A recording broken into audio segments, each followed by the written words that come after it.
Okay, the Fiorentina and Italian centre-back Davide Astori has died at the age of 31 after a sudden illness, is what is being released on the club statement. So we don't know what's caused it yet. It has sent shockwaves, not to Italian football, but through football around the world, because there are Italian players and coaches playing in England and elsewhere who have played with him, coached him, all sorts. I felt Sky News were very insensitive, and Sky Sports News, after when they were interviewing Antonio Conte about what's happened. I think before or after the Man City game, and you could tell Conte was clearly very distraught, and they kept asking the questions, and I felt Sky News' coverage was tacky. This is why I don't really enjoy. I would never pay for a Sky Sports subscription. They are tacky. It is tacky journalism, tacky sports presenting. Shove a microphone in his face. One of his mates has just died. Let's shove a microphone in his face. I didn't find. I was on Twitter at the time. It all broke, and the way the Sky Sports presenters and Sky Sports reporters were going about it was disgusting. And Conte was very, very, very distraught, and it was wrong. But Mancini as well has released a statement. AC Milan, Atalanta, the Bergamo club, near where he was born. It broke. Game was postponed, and then it just snowballed through all Italian top flight. I think all Italian league games across all the leagues were suspended to be played again at another date. But he's not the first sportsman to die suddenly. Catio also in the rugby league. I did a video on that. It was determined he died from heat stroke. This one, it'd be wrong for me to pose conjecture, but I'm going for heart attack or stroke. It's very unusual for a guy 30. He's only 3 years older than me. It's very unusual for a 31-year-old to suddenly drop dead, unless you have a hereditary illness or a hereditary condition that has been passed down from a parent. Very, very rare. And then even then, if you've got a hereditary condition, you know about it. So there is a thing called sudden death syndrome, which is some scientists claim is a syndrome, because Marc-Vivien Foé died on the pitch. You've had Fabrice Muamba survive a heart attack on the pitch. Yeah, there are other football players and rugby players and other players in general. We've had a couple of rugby players die of heart attacks young.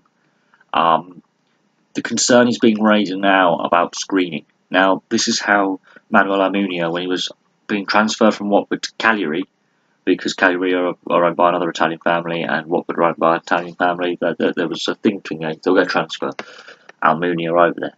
And the Cagliari doctor found that Almunia had a heart condition, which hadn't been discovered from his time at Arsenal and his time at Watford. They hadn't found this problem, because they had a policy of screening on the medical for hereditary and those type of conditions. And they said to him, look, we would love to sign you, but we're going to have to ask you to retire on health grounds. They basically said you're going to have to retire, otherwise you could risk having a heart attack. And this was in the wake of Fabrice Muamba collapsing on the pitch. So it was with a heavy heart, with great seriousness, they had to retire. He had obviously got 14 caps for Italy. Conte had managed him at Italy. Mancini, I think, had managed him as well in Italy. It has really stunned just sport in general, not just football, sport.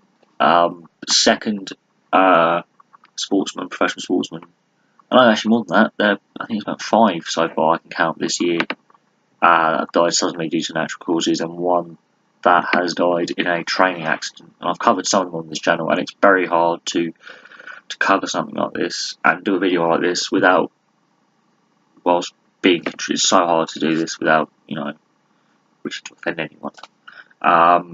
Fiorentina has had its fair share of sad stories as well. Donadone, I think it was Donadone, his wife, battled cancer when he was manager there. And he put on a brave face and kept going to work every day.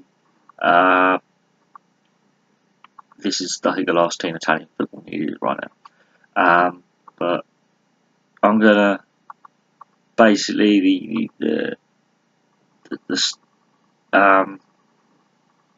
it's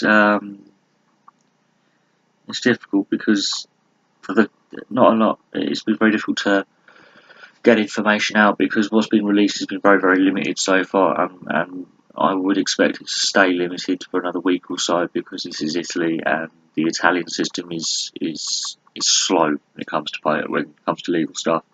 But what's been released so far is sudden death basically. He either died in sleep just before or just after he went to bed, basically, or just after he woke up. Because he was normally the first one down for the pre-match breakfast and then the pre-match meals on away days at the at the hotel that the team would be staying at, and so other teammates were a bit concerned when he hadn't shown up. He was a model professional. He didn't do what other football players do, go out on the piss. He didn't do silly things like that. Steal taxis like West Brom players. He was a model professional whilst on club duty. Had a young family, so this is what raised the alarm. But I'm going to leave that there. It is a sad time. I'm not going to pass comment on anything. As someone who, you got to see the banner outside Fiorentina's ground saying "Ciao, Capitano," goodbye, Captain. So you've got to see it to believe it, I suppose. And the way I think Sky went about it, with shoving a microphone in Conte's face, I think either during the pre-match press conference or just after the match in the press conferences, or they shoved that Sky were tacky. Sky have always been tacky at this kind of thing. There's no tact about that. They're grubby reporting. Disgusting. But I'm going to leave that there. Please like, subscribe, place your comments below, and I'll have some more videos for you soon.